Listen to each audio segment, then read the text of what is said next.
Mrs. Alina. Hi, good morning. How are you? Good, I'm fine. Alhamdulillah. Okay. I am Fatima. Uh-huh. I'll be the dietitian attending for you today. I bet you already know why you come to see me today. Did the doctor tell you? Yes, of course. I want to get my sugar level back to normal.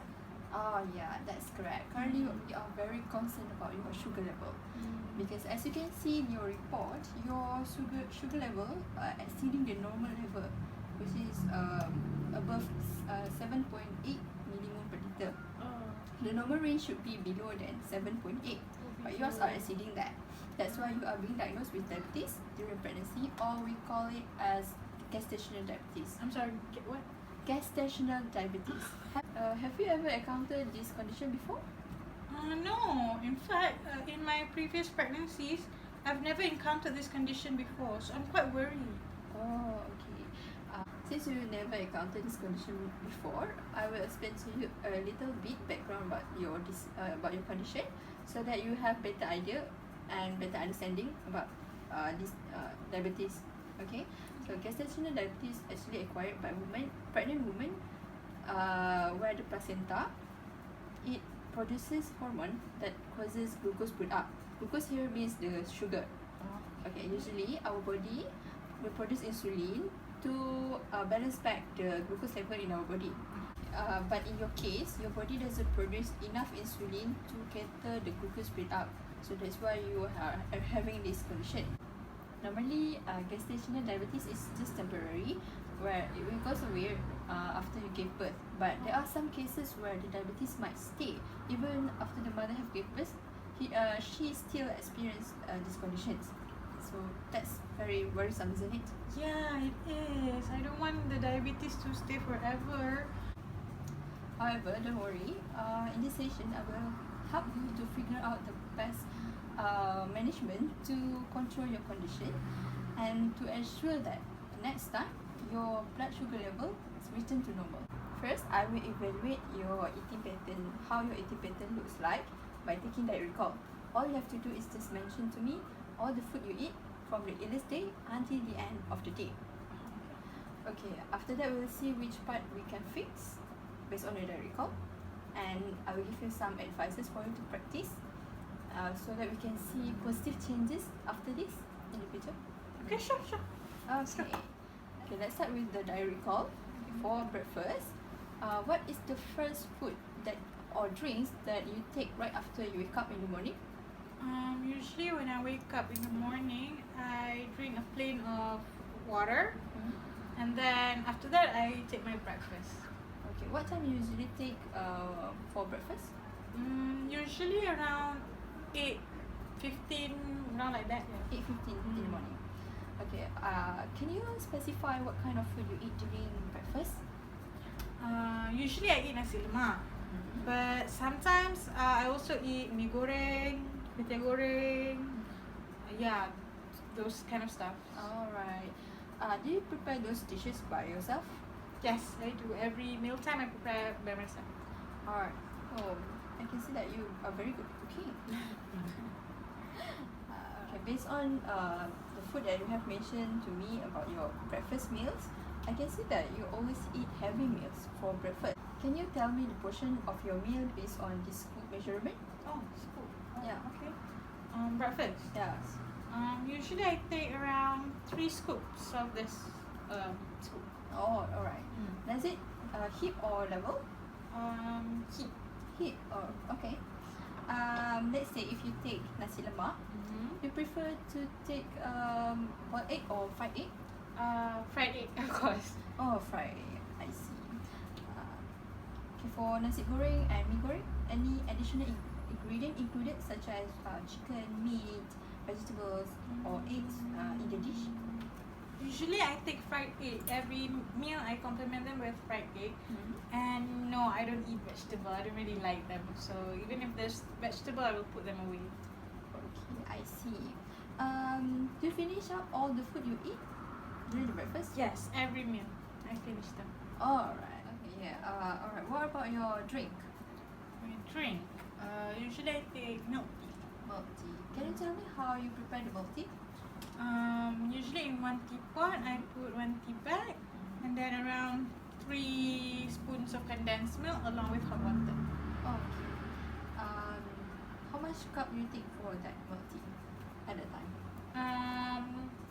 Probably around 1 or 2 cups of tea. Is it in this cup measurement? Yeah, pretty much. Okay, around this cup measurement. Alright. Okay. After you eat breakfast, maybe 2 or 3 hours after that, do you eat anything? Yes, I take kueh, usually around 10:30 after I finish my chores. Oh, alright. I think that will be your morning tea. Uh-huh. Do you usually take sweet kueh or the savory one? I usually take sweet kueh because I like sweet taste. Oh, alright. Mind to share me what kind of kueh is that? I usually take kueh lapis, that one is my favorite. And then tepung talam and also suri muka. Alright. How many kueh that you take at one time? Around 3 to 4 pieces, I would say, yeah. I see. And what drink you usually take at that hour? With kueh, I usually take plain water. Oh, okay. And then I also take some fruits with it, yeah. Wow, very good. Okay, what kind of fruit is that?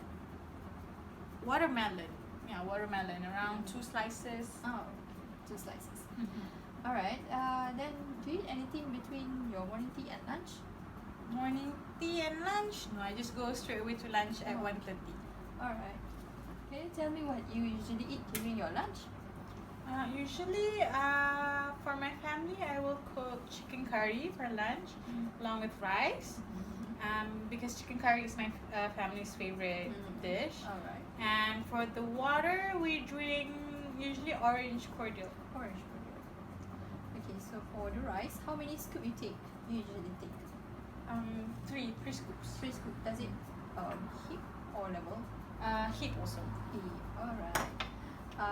For chicken in the curry, you usually eat at which part? Is it thigh or drumstick or breast? And is it with skin or without skin? My favorite part is the thigh, and usually it's with the skins because it's delicious, you know. I understand. Okay. Any other condiment you eat along with the chicken curry and rice?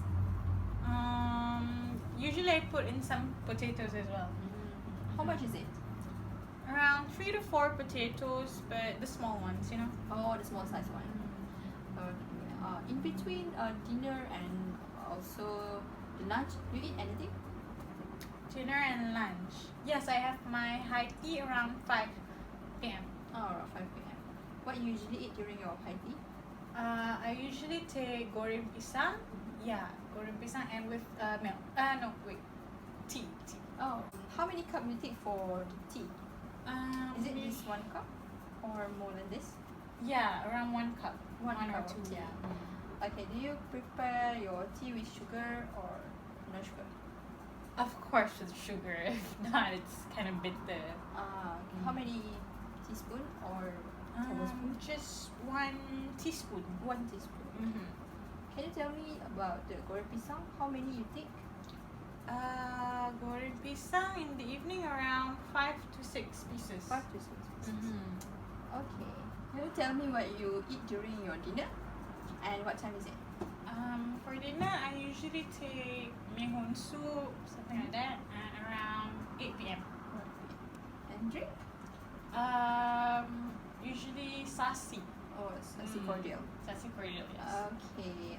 For mihun portion, is it about this 1 cup or more than that? Yeah, it is around 1 cup, but I think a few more than that. Oh, yeah. Okay, I understand.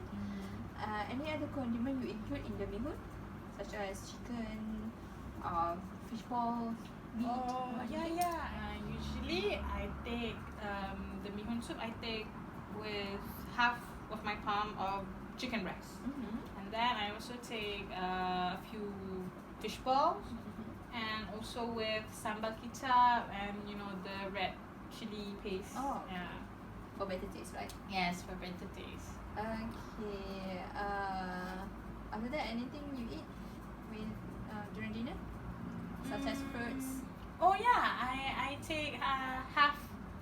I usually eat mangoes for dinner and around half of the fruit. Oh, okay. Not I all of it. see. For sasi cordial, how much sugar you put into that drink? The cordial I put about half a teaspoon of sugar. Half teaspoon. Oh, Yeah. okay. Just to make it a little bit sweet, you know. Oh, I see.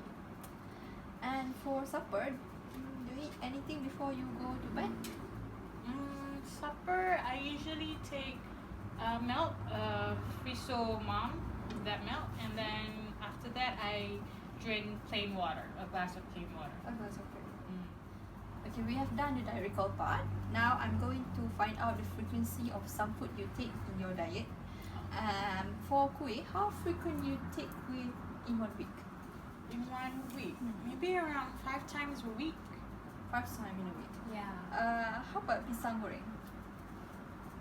Also 5 times or to 6 times in a week. Oh, okay. For the drink? That one I take every day because I like sweet drinks. Oh, I see. Is it the same as milk tea? Yes, also the same with milk tea. I take them every day. Oh, okay. Noted. Okay, thank you very much. I think that's all for your diet recall and question for your food. And is there anything you want to add in your diet recall? Or maybe suddenly you recall some food that you have eaten in the past week? I think I've mentioned all of them. Oh, yeah. Alright. Okay, I want to ask you, based on the food that you have mentioned for me from the breakfast until the dinner, until the supper, what can you say about your eating pattern that can lead you to this condition? Honestly, I think I eat too much sweet food and also sweet drinks, and I think I should limit the drinks. Okay, Yeah. you eat too much sugary food, something like that. Sugary food. Part of it is correct, what you have said just now. Actually, sugar isn't the main culprit that causes blood sugar to spike. It's the carbohydrate. Oh, really? Yes. Carbohydrate is actually divided into several groups, such as refined carbohydrate, complex carbohydrate. Refined carbohydrate, also known as simple sugar.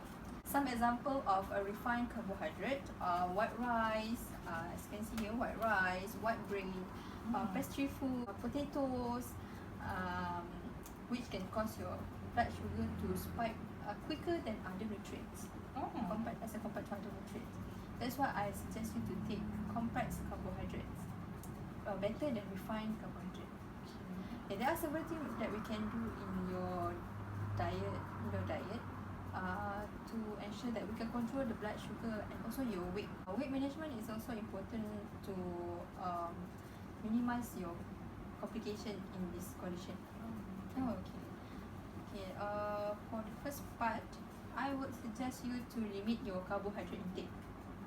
As what I have said just now, take complex carbohydrate instead of refined carbohydrate. What is complex? Example of complex carbohydrate. You can get complex carbohydrate from wholemeal bread, the bread in the that pack with green packaging instead of the red one. Okay. For kuih, I suggest you to substitute it with fruits, since you like to eat fruit, right? It's better than you eat kuih. I see. Okay. And then for potatoes, how about you steam sweet potatoes and just eat it raw? It's delicious actually, and it is good to maintain your blood sugar level to not going above the desired value. Oh, so sweet potatoes. Yeah, not sweet potatoes. Yeah, that's some okay. of example of complex carbohydrate that I can give to you. Alright. For white rice, if you can afford to buy brown rice, you can substitute your white rice with the brown rice. It is a better replacement for your white rice, and good to control your blood sugar as well. Okay, so based on your diet recall, it looks like you take a lot of sugary drinks and sugary food as well. So I want you to limit your sugar intake. And what about for morning tea, and also what about for lunch and dinner? Try to take plain water instead of cordial drink. you have to increase your plain water intake up to 8 glasses per day. Oh, okay. Okay. And for milk tea, instead of using condensed milk, try to substitute it with powdered milk. Powdered milk. Yeah. Oh, okay. Or low-fat milk. You can try the other healthy alternative that I have suggested to you. And if you really want to drink sugary drink, because since you like sugary Yeah. drinks, right? You can opt for artificial sweetener instead of table sugar, such as stevia or aspartame, to replace the table sugar. It is available in this kind of packaging. You can get it at the grocery mart or supermarket. It is widely available at the grocery mart, so you can just easily get it. Okay. And also I can suggest you for morning snacks, you can take other than fruit, you can take nuts such as almond nuts. Oh, Almond nuts or steamed chickpeas. Steam what? Chickpeas. Chickpeas. Oh, I see. Okay. That also can offer you good benefits of nutrient for the health of your baby and also yourself. And also good to control your blood sugar level. Oh, okay. And then I suggest you to limit your saturated fat intake. Saturated fat? Yeah, saturated fat intake. It is the bad fat. Bad Bad fat for your diet that can cause your cholesterol to rise in your blood. So in your diet, you can see the source of saturated fat can come from the pisang goreng, and you take the chicken with the skin, the chicken part, the tight part, right? You prefer tight part right just now. Okay. Why don't you substitute it with a healthy option of high tea meals, such as tuna or sardine sandwich, or apple with peanut butter. Yeah. Or whole wheat bread with scrambled egg with mayonnaise. Oh, that's nice also. Alright, yeah, there are some better options that I can suggest you. For the chicken, when you clean the chicken before you cook, trim the skin and the fat that adhere at the chicken. Oh. Yeah, that will be good to omit the intake of your saturated fat. Those are delicious. You have to try your best to trim that way. Okay. Okay. And then I suggest you to alternate the intake of chicken with some other protein sources, such as mackerel or sardine, because not only they are good source of protein, but they also offer you good source of fat, such as omega-3 fat. Have you ever heard of DHA, EPA? Yeah. They DHA, come from yes. they come from the omega-3 fat. Good for you and also your baby. Okay. Okay. Instead of you eat the fried egg, why don't you change it to the boiled egg? Because we want to reduce the fat intake. Boiled egg is can give you more source of protein rather than fat. Okay. Okay. If you think that canola oil would be affordable for you, then it would be good to replace the palm oil. So because canola oil can offer you good source of fat as compared to the palm oil. I see. And here we come at the most challenging part of this session, I think. Challenging? Yes, because I want to recommend you to eat vegetables. Oh. Although you don't like it, but I really, really want you to try to eat vegetables. Okay. Because vegetables is a nutrient-dense food that offers you multiple vitamins, minerals, and if it is such a waste if you don't take it. I see. Okay. There are several ways for you to introduce the vegetables in your diet. One of them is why don't you try to eat non-leafy green vegetable first, Like? carrot, cauliflower, baby corn, the non-green vegetables. Oh, non-green ones. I see. You might see green vegetables as something that is not delicious. Like why Yeah. don't you try the other color of vegetables? Okay, sure. Okay. For carrot, you might think of something creative, like make it into juice carrot. Actually, it's delicious when you follow the right recipe. You can Yeah, true. you can get the recipe from internet. There are a lot of them there. Okay, for cauliflower, you can blend it together with the pasta sauce and eat it with spaghetti. It tastes no different with the normal pasta sauce. Really? Yes. Okay. Do you okay with that? Yeah, of course. This is the first time you heard about it? Yeah, cauliflower with pasta sauce. Yeah. Actually, it's the creative way for you to eat the pasta happily without seeing the vegetable in your plate. True. At the same time, you get the nutrient. At the same time, also I lie to myself. For good thing, why not? Right? Okay. Okay. If you eat nasi lemak, you try to include 1 or 2 slices of cucumber. Okay. Don't eat it raw if you don't like it. You can eat it together with your rice and your sambar. Okay. It will overshadow the bitterness of the cucumber. I see. Okay, so up to this point, do you think you can comply with my dietary advice, or do you think any difficulties at any part you can't do it? The vegetable part is quite hard, but I will try my best. Okay, that's what I want to hear. Yeah. Yeah, I'm very happy if you finally can eat vegetables. Okay. I hope Alright. so too. Okay, we have done our dietary advice. Oh. Okay, Mrs. Salina, it is good that if you complement your good dietary habit with exercise. Okay, there are several exercises that I can suggest you to do. Even pregnant women have to be active, not Really? only the normal person. Okay, Okay. you can do evening walk, go strolling around the park or around your neighborhood area with your husband and your kids. So it won't affect my baby? No, actually, in fact, it is good for your baby, for your laboring process later. If you do more movement, it will be easier for you for the laboring process later. I see.